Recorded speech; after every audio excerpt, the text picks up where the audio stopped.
अब हम चौथा दोहा कबीरदास जी के साखी का शुरू करने जा रहे हैं। बूढ़े थे पर उबरे गुरु की लहर चमक, भेरा देखा जर्जरा उतरी पड़े फरंग। बूढ़े थे पर उबरे, इसमें जो है फरंग की मतलब फड़फड़ा कर, उछल कूद कर, लहर गुरु की कृपा तरंग, भेरा बेड़ा नाव, जर्जरा जीर्ण शीर्ण और पुराना।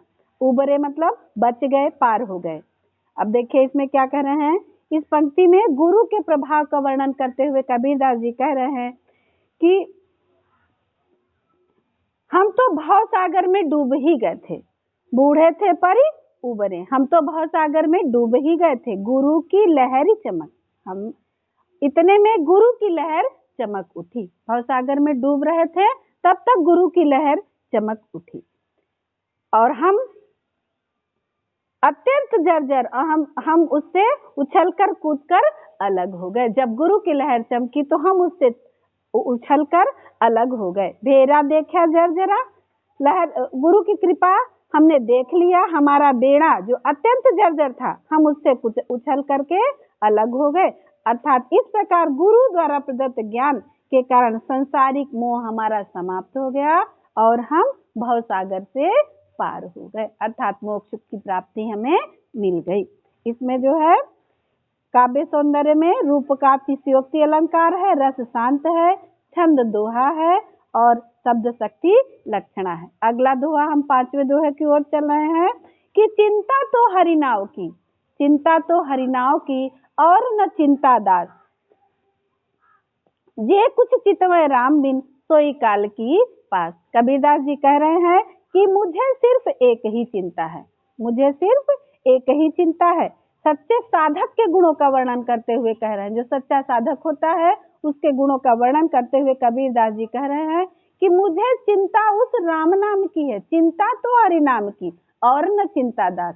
इस दास अर्थात कबीरदास जी कह रहे हैं इस दास को, इस कबीर को और किसी चीज की चिंता नहीं है, सिर्फ राम के नाम की ही चिंता है। चिंता तो हरि नाम की और न चिंता दास।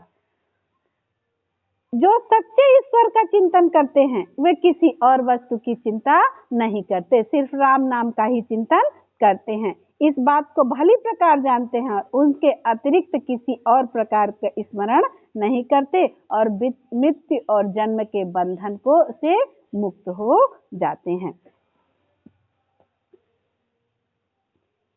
काव्य सौंदर्य में भाषा सधुक्कड़ी है, शब्द शक्ति लक्षणा है, गुण प्रसाद है, छंद में दोहा है। छठवां देखिए, तू तू करता तू भया मुझ में रही न हूँ, बारी फेरी बली गई जित देखूं तित तू।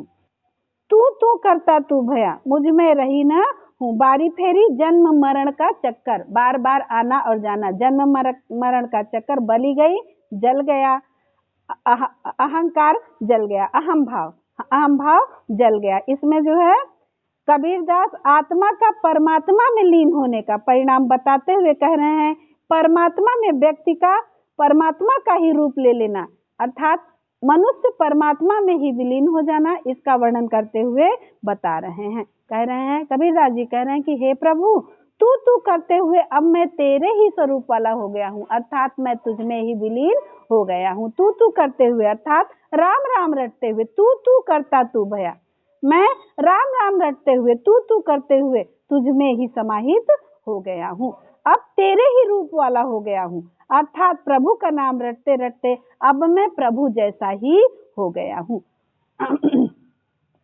और प्रभु में लीन हो जाने के कारण मेरा अहंकार जो था मुझ में रही न हूँ माने अहंकार, मुझ में जो मेरा अहंकार था, अहम था, वो नष्ट हो चुका है, मेरा सारा अहंकार समाप्त हो चुका है। बारी फेरी बली गई, कह रहे हैं कि समाप्त हो गया है, जिसके परिणाम स्वरूप मेरे जन्म मरण के चक्कर, बारी फेरी बली गई, जन्म मरण के चक्कर से मैं मुक्त हो गया हूँ, जन्म मरण का चक्कर समाप्त हो गया है। अब मैं जिधर भी देखता हूँ, जब मैं तुम्हारे अंदर समाहित हो गया हूँ तो मैं जिधर भी देखता हूँ उधर तू ही दिखाई देता है, अर्थात परमात्मा का ही स्वरूप मुझे दिखाई देता है, चारों ओर मुझे परमात्मा ही दिखाई देते हैं, मैं तुझ में समाहित हो गया हूँ। अलंकार रूप का त्योक्ति, छंद दोहा और भक्ति भाव शांत, भक्ति एवं शांत रस है इसमें। 7वां कबीरदास जी कह रहे हैं कि जो मनुष्य कबीर सूता क्या करे, काहे न देखी जाग, जाके संग तय बिछड़िया ताही के संग लाग। कबीरदास जी कह रहे हैं, हे मनुष्य तू सोता हुआ क्या कर रहा है। सूता मतलब सोता हुआ, बिछड़िया मतलब अलग हो गया। तो कबीरदास जी कह रहे हैं कि इसमें सांसारिक मोह की त्यागने की चेतावनी दे रहे हैं। जो सांसारिक मोह बंधन में मनुष्य पड़ा रहता है, उसको त्याग करके मनुष्य को चैतन्य अवस्था में लाने के लिए वो कह रहे हैं कि हे जीव तू मोह निंद्रा में पड़ा हुआ है, तू सोकर क्या कर रहा है, अर्थात तू मोह निंद्रा में से जाग कर वास्तविक तथ्य को क्यों नहीं देखता है। इस संसार के वास्तविक तथ्य को तू देख, ज्ञान तथा प्रकाश को प्राप्त करके अपने दुखों से भगवान को निवेदन क्यों नहीं करता, अपने दुखों से छुटकारा पाने के लिए भगवान से निवेदन क्यों नहीं करता है। फिर क्या कह रहे हैं, अरे जीवात्मा तू अज्ञान के कारण जिस ब्रह्म में अलग हो गया है उसी ब्रह्म को प्राप्त कर, अर्थात जीवात्मा तथा परमात्मा का संयोग करा दे, अर्थात जीवात्मा तथा परमात्मा का मिलन करवा दे। भाषा सधुक्कड़ी है, अलंकार अतिशयोक्ति, रस शांत, शब्द शक्ति लक्षणा, गुण प्रसाद, छंद में दोहा है।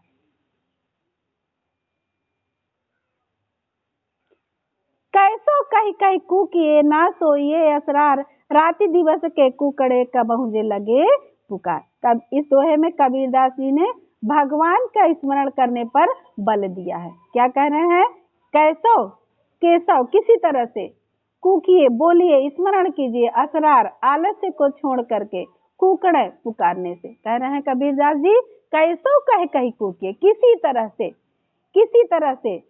कबीरदास जी जीवात्मा को संबोधित करते हुए कह रहे हैं कि किसी तरह से, हे प्राणी मात्र, किसी तरह से तू भगवान के नाम को स्मरण कर, उसको पुकारते रहो, आलस्य में मत पड़ो, निंद्रा को त्याग करके तू भगवान का स्मरण कर, सोते जाते उठते बैठते किसी भी तरह से तू भगवान का स्मरण कर।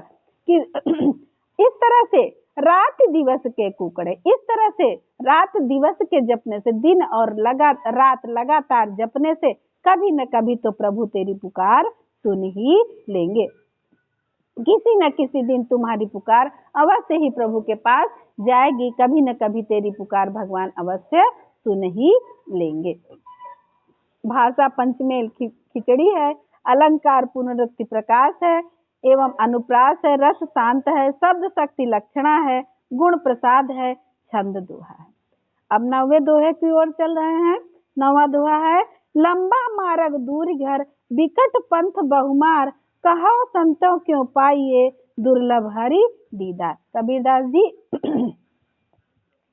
भगवान की प्राप्ति के मार्ग में आने वाली कठिनाइयों का वर्णन कर रहे हैं, बता रहे हैं भगवान को प्राप्त करना कितना कठिन है, कैसे जो है भगवान को प्राप्त किया जा सकता। बिकट जिसे पार पाना कठिन हो, मार लुटेरे, दीदार दर्शन करना।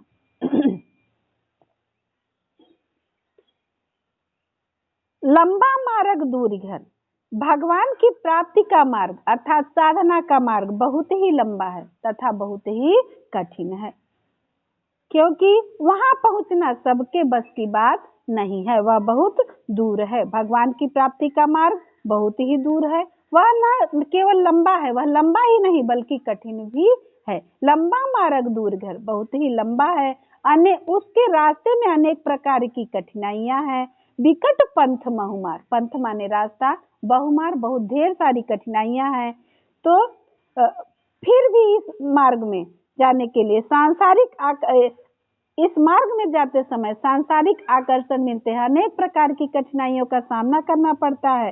ऐसी स्थिति में हे संतो आप ही बताइए भगवान के दर्शन दुर्लभ कैसे हो सकते हैं, कैसे प्राप्त हो सकते हैं। दुर्लभ हरि दीदार, हरि का दर्शन दुर्लभ है, कैसे प्राप्त हो सकता है। रस शांत है, शब्द शक्ति लक्षणा है, अलंकार रूपकाती युक्ति है, छंद दोहा है। आगे है, यह तन जारो मसी करो, लिखो राम का नाम, लेखन करु करंक की, लिख लिख राम पठाओ। कबीरदास जी यहाँ पर जो है इस दोहे में जीवात्मा विरहणी जीवात्मा तथा परमात्मा के विषय में बता रहे हैं। जीवात्मा विरहणी जो है वह सर्वस्व मिटकर अपने परमात्मा प्रियतम को के पास प्रेषित करने के लिए व्याकुल है, कि अपना सब कुछ लुटा करके अपने प्रियतम के पास अपने संदेश को पहुंचाने के लिए प्रेरित है। वह अपने प्रियतम को संदेश पहुंचाना चाहती हैं। यह तनु जारो मसी करो, जीवात्मा रूपी विरहणी कह रही है कि मैं अपने इस तन को जला करके स्याही बनाऊंगी। मसी माने स्याही। यह तनु जारो मसी करो, अपने इस शरीर को जला करके स्याही बनाऊंगी और लिखा राम का नाम, उससे राम के नाम को मैं लिखूंगी। लेखन करु करंक की, लेखन अर्थात कलम, कलम में अपने हड्डियों की बनाऊंगी। करंक माने हड्डी, तो कह रही लेखन करी करंक की, अपनी इस हड्डियों की कलम बनाऊंगी और जो यह शरीर जल गया उस राख से मैं स्याही बनाऊंगी और उसी से राम राम लिख करके अपने प्रियतम श्री राम के पास संदेश भिजवाऊंगी। लिख लिख राम पठाऊं, राम राम लिख करके अपने प्रियतम राम के पास संदेश को पहुंचाऊंगी। भाषा सधुक्कड़ी है, अलंकार पुनरुक्ति प्रकाश एवं अनुप्रास है, सब शक्ति लक्षणा है, गुण प्रसाद है, छंद दोहा।